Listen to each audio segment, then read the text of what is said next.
எல்லாத்தையும் மியூட் பண்ணி விட்டுருங்க ஐயா. கோவிச்சுக்காதீங்க. நீங்களே போய் அன்மியூட் பண்ணி பேசுங்க. அன்மியூட் பண்ணிருங்க. வாழ்க நீங்க வையகம், வாழ்க வையகம், வாழ்க வளமுடன். குரு வாழ்க, குருவே துணை. எல்லார் கையிலையும் செல்போன் இருக்கா? செல்போன்ல தான் எல்லாம் கேட்குறீங்களா? ஸ்மார்ட் போன் தானே. இந்த செல்போனை வச்சுட்டே இப்போ நம்ம ஆரம்பிச்சுக்குவோம். இந்த செல்போன் பார்த்தீங்கன்னா எல்லார் கையிலையும் இருக்கு. இது இல்லை, இல்லாத கையே இல்லை. இதுதான் நம்ம எல்லாத்தையும் இணைச்சி வச்சிருக்கு இன்னைக்கு. இதுல வந்து நம்ம வாய்ஸ் கேட்க முடியுது, ஸ்கிரீன்ல படம்லாம் பார்க்க முடியுது. உண்மையிலேயே நம்ம பார்க்குற படம் வந்து ஒரு படமா தெரிஞ்சாலும் அது படம் அல்ல. நிறைய சின்ன சின்ன சின்ன பல்புகள்லாம் சேர்ந்து தான் வந்து நமக்கு ஸ்க்ரீனாவே இருக்கு. அந்த ஸ்க்ரீன்ல இருக்கக்கூடிய பல்புல ஒவ்வொன்றுக்குள்ளரையும் அந்த மின்சாரம் கரெக்டாக போகும்போது அது வேற வேற கலராக மாறுது. அப்படி கலர்ஃபுல்லாக சேர்ந்து அது எல்லாம் சேர்ந்து தொகுத்து பார்க்குறப்போ நமக்கு வந்து படமாக தெரியுது ஸ்க்ரீனில். நம்ம எத்தனை படம் பார்த்தாலும் சரி, சீரியல் பார்த்தாலும் சரி, இல்லை எதை பார்த்தாலும் அப்படித்தான். அப்போ பார்த்தீங்கன்னா தனித்தனியாக இருக்கக்கூடிய பல்ப்ஸ், எல்இடி பல்ப்ஸ்ன்னு சொல்லுவாங்கன்னு நினைக்கிறேன் நான் பேர். அதுல வேற வேற விதங்கள்ல வேற வேற ஆற்றலா இருக்கக்கூடிய மின்சாரம் போகும்போது அது வேற வேற கலரா மாறுது. அதுக்கு எப்படி போகுது அப்படின்னு யோசிச்சு பார்த்தீங்கன்னா, அதுக்கு ஒன்று நம்ம ஃபோன்ல ஸ்டோர் பண்ணியிருந்து அது வழியா வந்ததா அது காட்டும். இல்லை இது போல நெட்ல கனெக்ட் ஆகி அதில் டவுன்லோட் ஆகி அது அப்படியே காட்டும். 2 விதமான வாய்ப்புகள் இருக்கு. ஒன்று அதில் பதிஞ்சிருக்கிறது, அது வந்து நமக்கு இந்த ஸ்க்ரீன்ல வந்து பல்பெல்லாம் சேர்ந்து நமக்கு படமா காட்டும். இல்லைன்னா இது நேரடியாக நெட்ல டவுன்லோட் ஆகி லைவ்ல நம்ம பார்க்குறோம் அப்படிங்கிறது. ஒன்று ரெக்கார்டட், இன்னொன்று லைவ். அப்படி பார்க்கும்போது பார்த்தீங்கன்னா, இப்போ என்னுடைய கேள்வி என்ன அப்படின்னு கேட்டிங்கன்னா, நம்ம பார்க்கறது படமா இல்லையா? தனித்தனி பல்பா? எல்லாம் சேர்ந்து ஒண்ணா தெரியுது. ஆனா அந்த பல்பு தானே இயங்கல. அதுக்கு செல்போன் ஒண்ணு தேவையா இருக்கு. அதுக்கு சிக்னல்ஸ் வர வேண்டியதா இருக்கு. இல்ல உள்ள இருக்கக்கூடிய அந்த ரெக்கார்டிங்ல இருந்து வர வேண்டியதா இருக்கு. 0101 டிஜிட்டலா அது வரும். அப்ப அதையெல்லாம் எடுத்து காட்டக்கூடிய ஒரு விஷயமா தான் இந்த செல்போன் இருக்கு.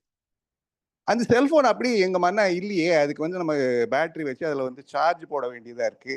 அந்த சார்ஜ்ல இருந்து அது பவர் எடுத்து அது ஒர்க் ஆகுது. அப்போ இந்த செல்போன் எடுத்துட்டீங்கன்னா இது ஒரு பருவுடல். செல்போன் தான் பருவுடல். இந்த பருவுடல் பார்த்தீங்கன்னா, இந்த செல்போன் மேல பார்த்தா சின்னதா இருக்கே தவிர, இதுக்குள்ளார ஆயிரக்கணக்கான சின்ன சின்ன நுண்மையான விஷயங்கள்லாம் சேர்ந்திருக்கு. அதுக்கு ஒரு ப்ராசஸர் அது இதுன்னு என்னென்னவோ பேர்லாம் சொல்றாங்கன்னு வச்சுக்கங்களேன். அவ்வளோ சீக்கிரமா செல்போன்லாம் தயாரிச்சிடவே முடியாது. அத்தனை விஷயங்களும் ஒண்ணா சேர்ந்து கையடக்கமா இருக்கக்கூடிய இந்த செல்போன் நமக்கு வந்திருக்கு. இது பருவுடல். இந்த பருவுடலுக்குள்ளார இருக்கக்கூடிய அந்த மின்சாரம் ஓடுது இல்லையா? பேட்டரியில இருந்து, அதுதான் அதனுடைய நுண்ணுடல். அது சர்க்யூட்ன்னு சொல்லுவாங்க. இந்த சர்க்யூட் எல்லாம் சேர்ந்து தான் வந்து பார்த்தீங்கன்னா, உங்களுக்கு வந்து இந்த செல்போன் இயங்க ஆரம்பிக்குது. அப்ப அது வந்து நுண்ணுடல். இதுல ஓடக்கூடிய மின்சாரமானது நுண்ணுடல். அப்ப இந்த பேட்டரி சேர்த்து வச்சிருக்கிறதா தான் வித்து. வித்து. இதுக்கு எவ்வளோ தேவையோ அந்த அளவுக்கு ஆற்றலை எல்லா இடத்துலயும் போய் அப்பதான் இது ஆன் ஆகும். இப்ப இது ஆன் ஆயிடுச்சு, இது இருக்குது. ஆனா படம் தெரியுமானா தெரியாது, சத்தம் கேட்குமானா கேட்காது. ஆன் ஆயிடுச்சு. அதுக்கு தான் வந்து காந்தம். அப்ப அந்த காந்தம் தான் நம்ம எப்போவாவது இன்புட் கொடுத்துருந்தோம்னு வச்சுங்களேன், நம்மளோ பேசியோ இல்ல டவுன்லோட் பண்ணியோ வச்சிருந்தோம்னு வச்சுங்களேன், அது வந்து உள்ள போய் ஸ்டோர் ஆயிருக்கும். அதான் கருமையம். லைவா வருதுன்னு வச்சுங்களேன், அது வந்து உள்ள வந்து நமக்கு டைரக்டா காட்டும். அப்போ அந்த காந்தம் இல்லைன்னு வச்சுக்கோங்களேன், அந்த காந்த உடல் தான் வந்து எல்லாத்தையும் சேர்த்து வைக்குது. அதுதான் டிஜிட்டலா இருக்கு. 0101ன்னு.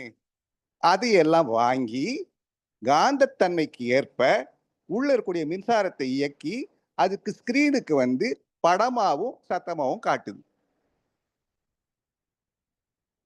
இதுதான் வந்து இந்த பருவுடல், நுண்ணுடல், காந்த உடல். அப்படின்னு இருக்கக்கூடிய விஷயங்கள். இதுக்கு மாடல் மாறிக்கிட்டே இருக்கு. அடுத்த ஜெனரேஷன், அடுத்த ஜெனரேஷன், அடுத்த ஜெனரேஷன். இந்த மாதிரி இது எலக்ட்ரானிக் செல்போன் கருவி. ஆனா இதுவே பயாலாஜிக்கலா இருந்ததுன்னா அது உயிரினம்னு சொல்லிடுறோம். உயிரினம்னு சொல்றோம். உயிரினம்னு இருந்தா 3 விஷயம் இருக்கணும். கண்டிப்பா அதுல இருக்கக்கூடிய ரசாயனங்கள். அதுதான் பருவுடல். செல்போன்ல இருக்கக்கூடிய எல்லா விஷயங்கள் போல எங்க ஆரம்பிக்குதுன்னா ஒரு செல்லுல ஆரம்பிக்குது. இன்னும் சொல்லப்போனா மூலகங்கள்ல ஆரம்பிக்குது. மூலகங்கள்ல ஆரம்பிச்சு இன்னும் சொல்லப்போனா எலக்ட்ரான், புரோட்டான், நியூட்ரான்ல ஆரம்பிக்குது. எலக்ட்ரான், புரோட்டான், நியூட்ரான்ல ஆரம்பிச்சு இன்னும் சொல்லப்போனா குவார்க்ல ஆரம்பிக்குது. குவார்க்ல ஆரம்பிச்சு எலக்ட்ரான், புரோட்டான், நியூட்ரானா மாறி எலமெண்ட்ஸா மாறி அதுக்கப்புறம் மாலிகூல்ஸா மாறி மேக்ரோ மாலிகூல்ஸா மாறி இது அப்புறம் வந்து பாத்தீங்கன்னா ஆர்கனல்ஸா மாறி அப்புறம் செல்லா மாறி அப்புறம் டிஷ்யூஸா மாறி ஆர்கனா மாறி 10 சிஸ்டமா இருக்கக்கூடிய இந்த பருவுடல், நம்ம பருவுடல் சொல்லிட்டு இருக்கிறோமே நாமன்னு சொல்றோமே, அதுதான் செல்போனுடைய பாடி மாதிரி. அப்ப இதுக்குள்ள ஓடக்கூடிய மின்சாரம், அந்த மின்சாரம் தான் நுண்ணுடல் சொல்றோம். இங்க வந்து பேட்டரியா இருக்கு, நம்ம கிட்ட வித்தா இருக்கு. அந்த வித்து சக்தி தான் அதை சேர்த்து வைக்குது. வித்து தான் பேட்டரி. அப்போ அது எவ்வளவு தேவையோ அந்த மாதிரி ஆற்றலை கொடுக்குது. கொடுக்கக்கூடிய ஆற்றல இத்தனை கருவிகளும் அது அதுக்கு என்ன மாதிரி தேவையோ அத்தனையா மாத்துது. ஒரே ஒரு சர்க்யூட் கிடையாது, லட்சக்கணக்கான சர்க்யூட் இந்த சின்ன செல்போனுக்கு. ஆனா இந்த உடம்புல இருக்கக்கூடிய செல்போன் இந்த இதுக்கு பாத்தீங்கன்னா கோடிக்கணக்கான சர்க்யூட்ஸ், காம்ப்ளெக்ஸ் சிஸ்டம் இந்த வேர்ல்டு, சிஸ்டம் ஆஃப் சிஸ்டம்ஸ் இந்த யூனிவர்ஸ் எதுன்னு பாத்தீங்கன்னா இந்த பருவுடல், இந்த பருவுடல் தான். அதுக்குள்ளார போகக்கூடிய ஆற்றல் தான். அப்ப அந்த நுண்ணுடலுக்கான ஆற்றல் எங்கிருந்து வருது அப்படின்னா அதுதான் உயிர்னு சொல்றோம். அந்த உயிர் தான் பிரபஞ்சம் முழுவதும் நிரம்பி இருக்கு. அது விண்ணுன்னு சொல்றோம். எப்போ வந்து ஒன்று கட்டப்பட்டுடுச்சோ அது வந்து ரசாயனம், கட்டப்படாம தனியா இருக்கோ அதுதான் விண், வேதான் உயிர். அப்போ அந்த உயிர்ங்கிற தன்மையில எடுத்து பாத்தீங்கன்னா விண்ணு வந்து நம்ம கிட்ட உயிரா இருக்கு. அதுதான் ஓடுது, ஒவ்வொரு செல்லுக்குள்ளோரையும் ஓடுது, உறுப்புகளுக்குள்ளோர ஓடுது. அதுதான் உயிர் வந்து அதை எல்லாத்தையும் கட்டுது. இந்த செல்போனால தன்னைத்தானே கட்டி கொள்ள முடியாது, ஆனால் உயிரால கட்ட முடியும். ஒவ்வொரு செல்லையும் அதுதான் கட்டுது. அப்படி 100 லட்சம் கோடி செல்கள் சேர்ந்த ஒரு அற்புதமான அமைப்பு, உயிரால் கட்டப்பட்ட ஒரு அமைப்பு தான் இந்த பருவுடல். அப்ப உயிர் ஓடுது இல்லையா, எல்லா இடத்துலயும் போய் போய் அதை கட்டுது இல்லையா, அதுக்கு பேர் நுண்ணுடல். அதான் உயிர் ஓட்டம். செல்லுக்குள்ள நம்ம என்ன சொல்றோம், மின்சார ஓட்டம் சொல்றோம். இங்க என்ன சொல்றோம், உயிர் ஓட்டம்னு சொல்றோம். சரி, அது எதை வச்சு கட்டும்? எப்படி நம்ம செல்போன்ல பார்க்கும்போது அதுல இருக்கக்கூடிய அந்த பதிவுகள் சொல்றோம் இல்லையா, டிஜிட்டல் 0101 அது காந்தம். அதே மாதிரி இந்த உடலுக்குள்ளாகவும் இருக்கக்கூடிய காந்த சக்தியானது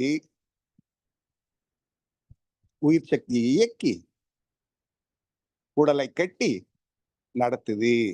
காந்தம்னா அதுலயும் 2 வருது. ஒண்ணு பாத்தீங்கன்னா அலை, இன்னொன்னு நிலை. அலைய பத்தி தான் நம்ம எல்லாரும் யோசிக்கிறோம். அலைனாலே மிகச்சிறிய ஆற்றல், அவ்வளவுதான். மிகச்சிறிய காந்த சக்தி. மின்சாரத்துக்கும் விண்ணுக்கும் காந்தத்துக்கும் பெரிய வித்தியாசம்லாம் கிடையாது. காந்தம் தான் இறைத்துகள் இருந்து வரக்கூடிய அந்த மின் லேசான தள்ளு விசை, விலக்கு விசை இருக்கு பாருங்க, அது தொகுக்கப்படும் போது வேதானா மாறுது, விண்ணா மாறுது. அதுல இருந்து தொகுப்பா வருது, அதான் உயிர். அப்ப உயிர்ல இருந்து வரக்கூடிய காந்தம் ஜீவகாந்தம். அப்ப ஜீவகாந்தத்துல இருக்கக்கூடிய தன்மைக்கு ஏற்ப இது கட்டுது. அப்ப ஜீவகாந்தத்துக்கு எப்படி தன்மை வந்தது அப்படின்னு பாத்தீங்கன்னா, எப்படி நம்ம பேசும்போது இதெல்லாம் போய் அதுல இருக்கக்கூடிய வைப்ரேஷனுக்கு ஏத்த மாதிரி, நமக்கு இருக்கக்கூடிய அந்த கேமரால இருக்கக்கூடிய அந்த சென்சாருக்கு ஏத்த மாதிரி இதுல இருக்கக்கூடிய 2 சென்சார் இருக்கு. செல்போன்ல 2 சென்சார் இருக்கு, 3 கூட இருக்கு. டச் சென்சார் வேற இருக்கு இல்லையா? அப்ப அந்த சென்சார் என்ன பண்ணுதுன்னா அந்த சென்சிங் ஆனது சிக்னல்ஸா மாத்தி சேவ் பண்ணுது. அதான் வெளியிலயும் அனுப்புது, உள்ளேயும் ஸ்டோர் பண்ணியும் வைக்குது. அதே மாதிரிதான் 5 சென்ஸ் ஆர்கன்ஸ் மூலமாக, புலன்கருவிகள் மூலமாக இந்த பிரபஞ்சத்தில் இருக்கக்கூடிய எல்லா பொருட்களோடும் நிகழ்ச்சிகளோடும் தொடர்பு கொண்டு அதெல்லாம் உள்ளவே டைரக்டா போறது இல்ல. உள்ள இருக்கக்கூடிய காந்தத்துல அது ஏற்படக்கூடிய மாற்றம், விரிவலையில் ஏற்படக்கூடிய மாற்றம். அந்த மாற்றம் தான் அததான் மகிழ்ச்சி சொல்லுவாங்க. அது அழுத்தம், அது திணிவு. அந்த திணிவை வந்து சுருக்கி கொண்டு போய் வைக்குது அப்படிம்பாரு கருமையத்துல. இறுக்கி சுருக்கி வைக்குதும்பாரு. அதுக்கு பேர் தான் பதிவு, அவ்வளவுதான். அப்போ புலன்கள் இல்லைன்னா நமக்கு பதிவுகள் இல்லை. பதிவுகள் இல்லைன்னா வாழ்க்கையே இல்லை. இப்போ நீங்க பேசுறீங்க, அது மைக்ல வந்து ஒர்க் ஆகலைன்னு வச்சுங்களேன், இந்த செல்போன் வேஸ்ட் தானே. கேமரா இருக்கு, அதை படப்பிடிக்கலன்னு வச்சுங்களேன், வேஸ்ட் தானே. டச் ஸ்கிரீன்ல நீங்க தொட்டு தொட்டு பாக்குறீங்க, நம்பர் போடுறீங்க, அது ஒர்க் ஆகலைன்னா வேஸ்ட் தானே. அதே மாதிரி தான் இந்த 5 விஷயங்கள், 5 புலன்கள் மூலமாக வான்காந்தம், அதாவது வெளியில இருக்கக்கூடிய காந்தம் அழுத்தம் அதிகமாக இருக்கிறதால அதுக்கு ஏற்ற மாதிரி இந்த ஜீவகாந்தம் கன்வெர்ட் ஆகி அதை ஸ்டோர் பண்ணி கருமையத்துல வைக்குது. அதுக்கு ஏத்த மாதிரி தான் சூழ்நிலை உணர்ந்து கொண்டு சூழலுக்கு ஏற்ற சூழலுக்கு ஏற்ற இந்த ஜீவகாந்தத்தை மாத்தி அதுக்கு ஏத்த மாதிரி கொஞ்சம் கொஞ்சமா கட்டிக்கிட்டே வந்தது இத்தனை கோடி பிறவிகளாக. அப்ப வந்த வழியில வந்த அழுத்தங்கள் எல்லாம், பதிவுகள் எல்லாம், திணிவுகள் எல்லாம், அதிர்வு குவிப்புகள் எல்லாம், விரிவலை குவிப்புகள் எல்லாம் சேர்ந்து சேர்ந்து சேர்ந்து சேர்ந்து இதுக்கு அடுத்த மாதிரி இதே மாதிரி இதுக்கு அடுத்து அடுத்து அடுத்து அடுத்து அடுத்து அடுத்து வந்துகிட்டே இருக்கிறோம். இப்படி வந்து பார்த்தா நாம இருக்கிறோம். இப்ப செல்போனை எப்படி நம்ம சயின்ஸா மாத்திட்டோமோ எல்லாரும் பயன்படுத்துற மாதிரி அதே மாதிரி இந்த உடலுக்குள்ளாகவும் இருக்கு. சரி, இந்த செல்போனை வந்து நாம பாக்குறோம், அது தன்னைத்தானே இயக்கிக்க முடியாது. ஆனா இங்க தன்னைத்தானே இயங்குது எப்படி அப்படின்னா, இதுக்கு விரிவலை இருக்குது.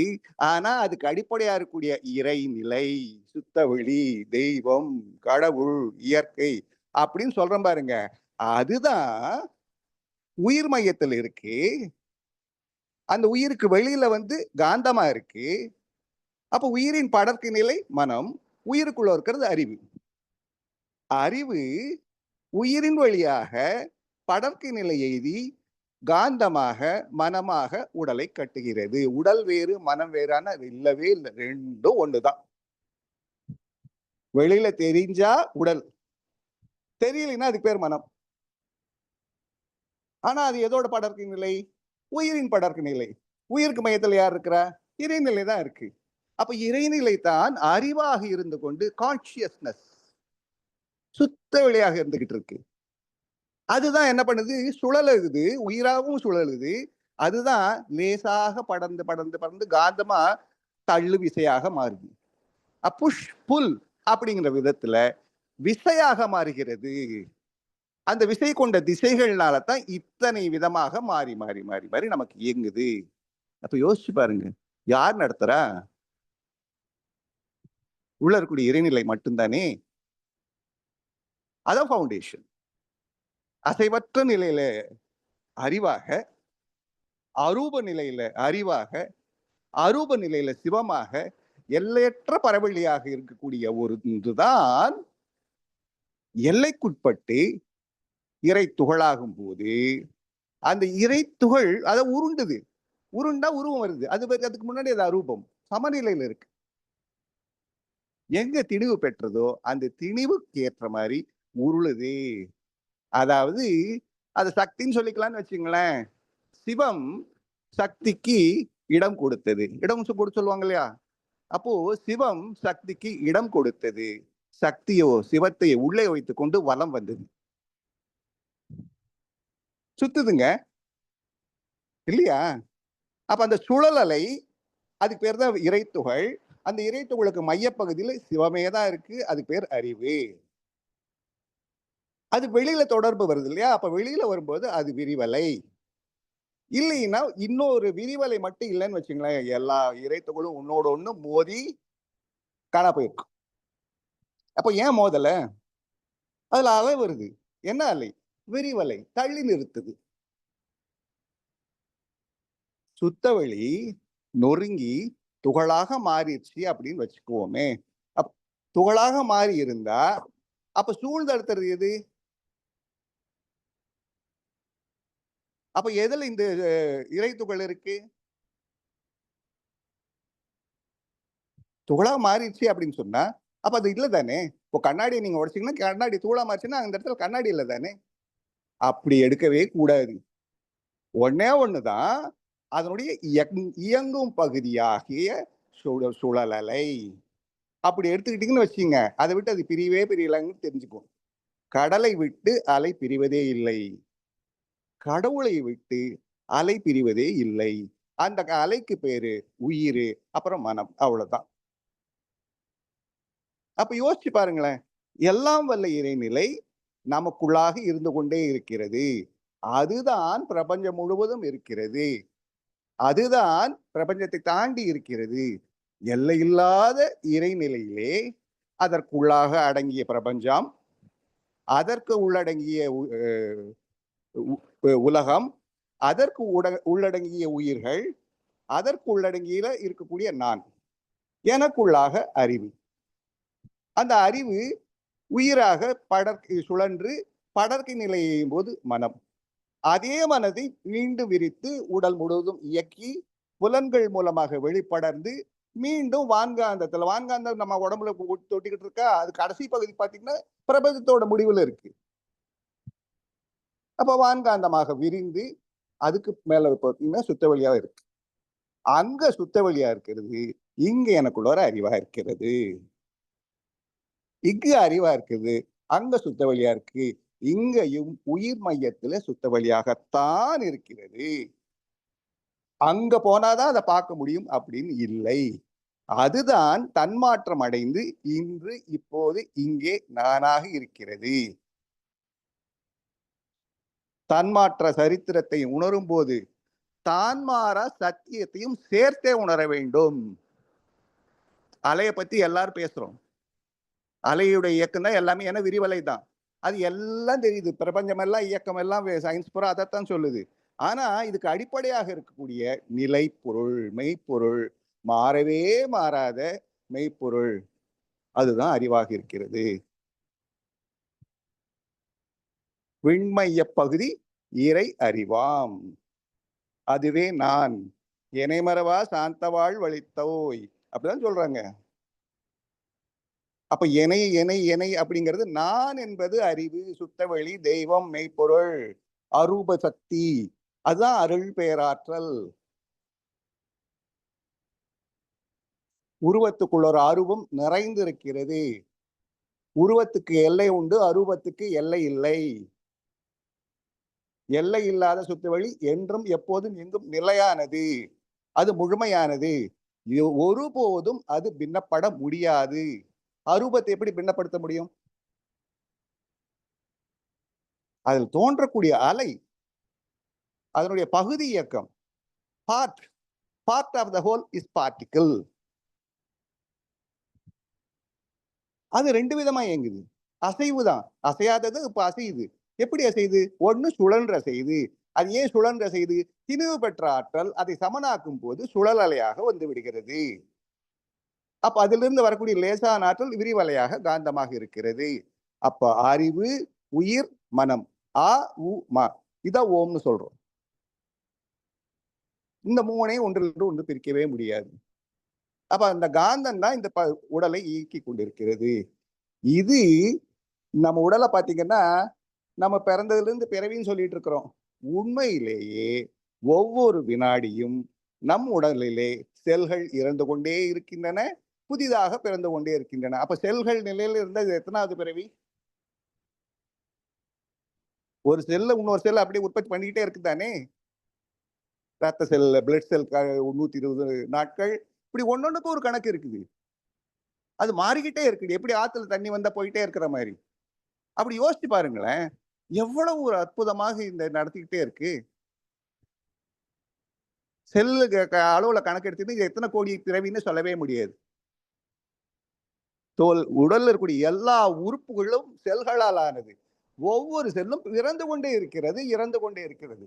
ஒவ்வொன்றும் ஒரு தனி உயிரினம் தான். இத்தனை உயிரினங்கள் சேர்ந்து ஒன்னா இருக்குது அப்படிங்கும் பொழுது இதையெல்லாம் சேர்த்து இணைத்து நினைத்து பார்ப்பது எது அப்படின்னு பாத்தீங்கன்னா, எப்படி செல்போன்ல ஸ்கிரீன்ல பாத்தீங்கன்னா எல்லாம் சேர்த்து பாக்குறப்ப நமக்கு படமா தெரியுது இல்லையா? அந்த மாதிரி இதையெல்லாம் சேர்த்து பாக்குறப்போ அதே அறிவு உயிர் வழியாக படர்க்கை நிலையை இது நான் சொல்லிக்குது.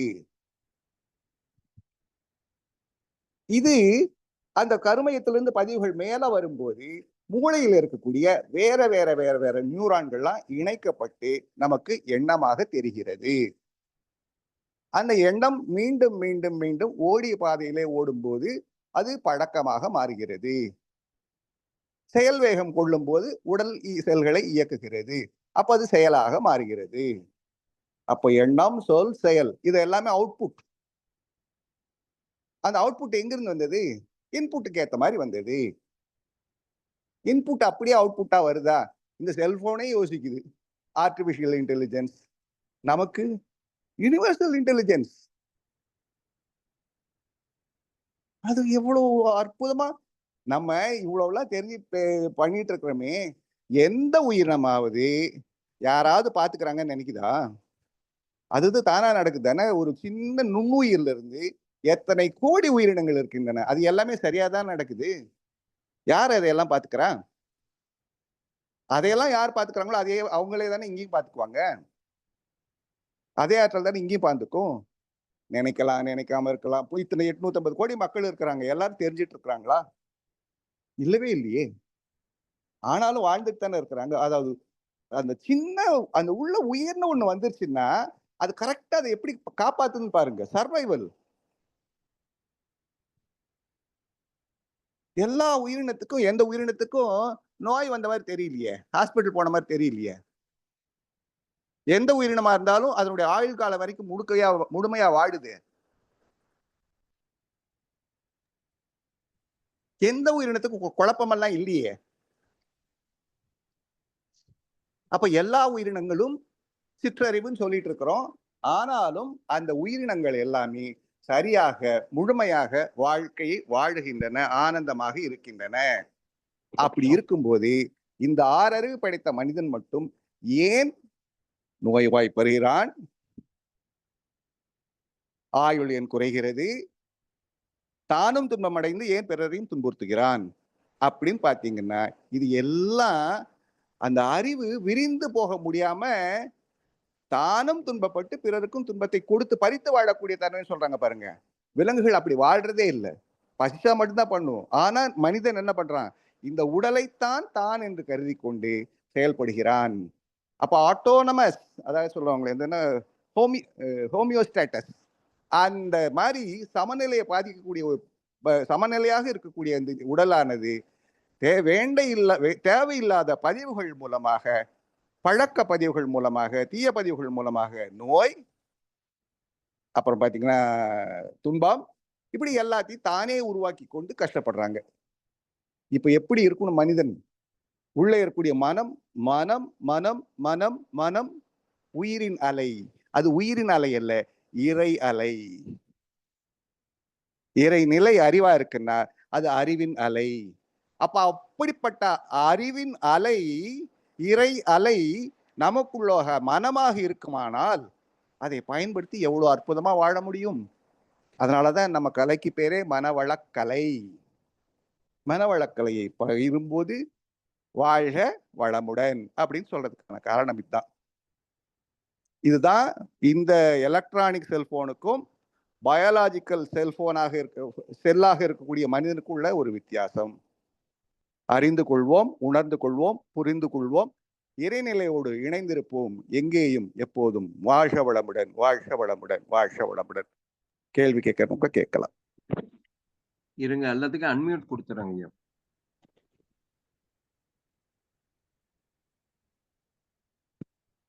அன்மியூட் கொடுத்தாச்சுங்க. யார் வேணாலும் கேள்வி கேட்கலாம். குரு ஐயா நீங்களும் அன்மியூட் பண்ணிக்கலாம்.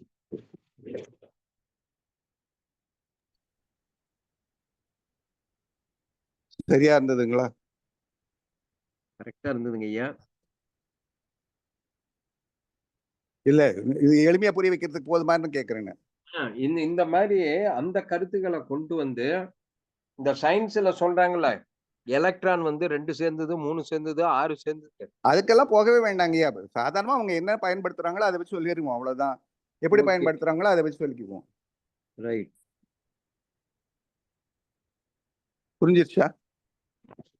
சூப்பருங்க ஐயா. நாளைக்கு இல்ல. இப்ப நீங்க இப்ப சொன்னது உடனே புரியாதுங்க ஐயா. நான் 3 தடவையாவது மெதுவா போட்டு கேட்டா தான் நமக்கு போட முடியும். இது கிளவுட்ஸ்ல இருக்குது. நாளைக்கு பையன வச்சு அதெல்லாம் பென் டிரைவ்ல போடுறேன். முதல்ல அதெல்லாம் பென் டிரைவ்ல ஏத்துனேன். அவன் எங்கெங்க உட்கார வைக்கிறதுக்குள்ள தியாகராஜன் ஐயா சரிங்களா? தியாகராஜன் ஐயா இருக்கிறாரா? இல்லைங்க. இத முடிச்ச உடனே அவரும் நானும் கொஞ்சம் பேசுறோம்ன்னு இருக்கிறோம். இந்த Zoom முடிஞ்ச உடனே. நான் அவர கால் பண்ணோம். அவரு வேற நாட்டுல இருக்கிறதுனால அந்த கிளவுட்ஸ்க்குள்ள இதுக்குள்ளார முடியல. Zoomக்குள்ளார. ஓ ஜூம் வரலையா அவரு? Zoomக்குள்ளார எனக்கு ஐடி பாஸ்வேர்ட் குடுங்கன்னு குடுத்தேன். உள்ளார போனாரு. கிளியரன்ஸ் குடுங்கன்னு ராம்குமார் குடுத்துட்டேன். பட் ஆனா உள்ளார அவரு அவரால இல்ல. அவரோட ஜூம் இல்ல இப்போ.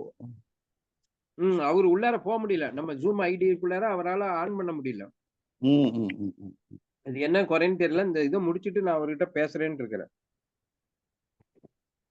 இத பத்தி நாளைக்கு நம்ம கமெண்ட் வச்சுக்கலாங்க ஐயா. 8:59 ஆயிருச்சு. வாழ்க வளம். பழனிசாமி ஐயா சரிங்களா?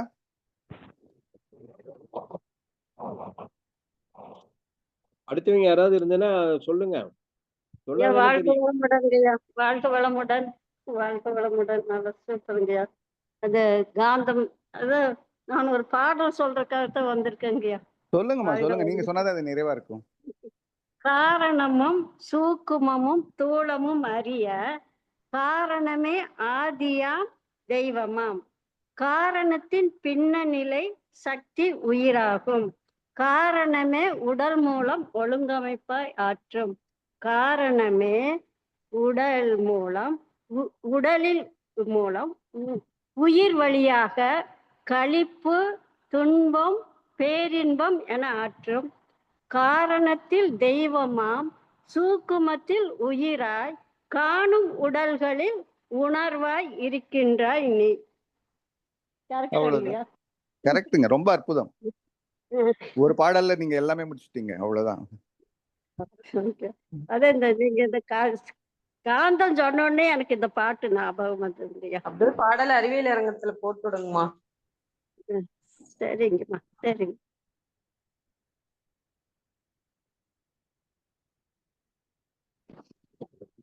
ஐயா முடிச்சுக்கலாங்க. அனைவருக்கும் நன்றி. வாழ்க வளமுடன். நன்றிங்கய்யா. வாழ்க வளமுடன். வாழ்க வளமுடன்.